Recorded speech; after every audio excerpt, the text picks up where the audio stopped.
Before I start, I think I should ask everyone who is here present today for a little exercise of imagination. I will describe certain characteristics of a country in Latin America, and I would indulge you to try to figure out what country am I talking about. This country we have now, the justice making the opposition ineligible, taking away their political rights. This country, there are sitting members of the congressmen being arrested for their opinions. There is persecution for whoever seeks transparency in the election. There is a total criminalization of one side of the political spectrum.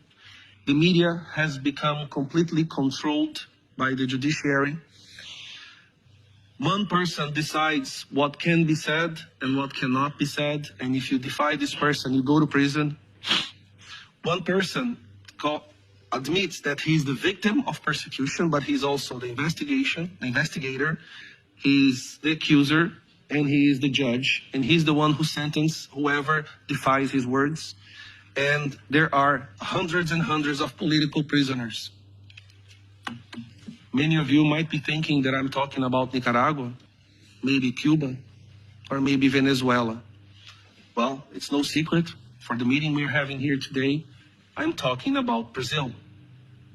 Yes, I'm not talking about known dictatorships of Latin America. I'm talking about the biggest democratic country in Latin America.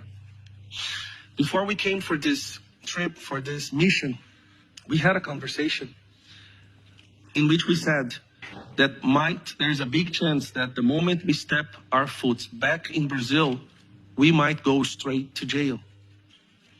Even at the airport coming here, I remember talking to Bia, we were afraid that we would be detained before leaving the country. And the reason for that is because the same day that we were on the airport to come here, we had this scandal of Twitter Files Brazil. I don't know if you had a chance to look into it, but Elon Musk published the exchange of emails from former employees of Twitter before Elon Musk took over Twitter, in which Alexandre de Moraes ordered Twitter to censor all the right-wing politicians, to delete posts, to delete profiles, and forced them to delete them, but not saying it was a judicial order. Delete them, saying it was against their internal policy. Now, there's a question that I keep asking, and no one is able to explain to me or to give me a right answer. Why is it that Venezuela is considered a dictatorship all over the world, even by the leftists, but Brazil is not? When what's happening in Brazil is even worse than what's happening in Venezuela. Why is it that for Alexandre de Moraes to do what he does is a clear defense of democracy and the rule of law, but when the Maduro does it, this is something that I haven't been able to find one person to explain to me. One person. In Venezuela, we have institutions, right? What makes a country a democratic country? Throughout the history of humanity, we set in place devices and institutions with one goal in mind, to make sure that the tyranny will not happen again. Am I right? But tyranny is like a virus.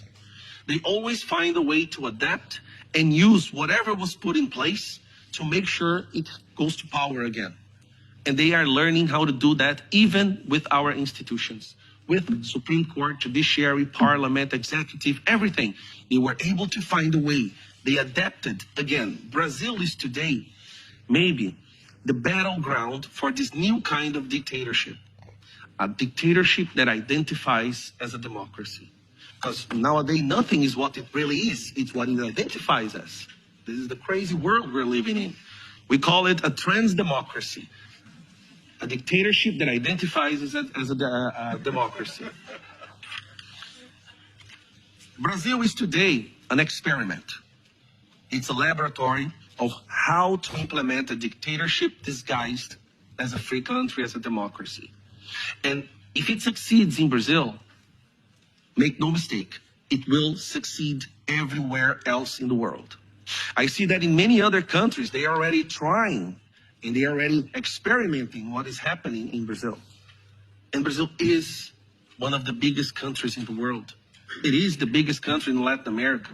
It is the biggest Christian country in Latin America.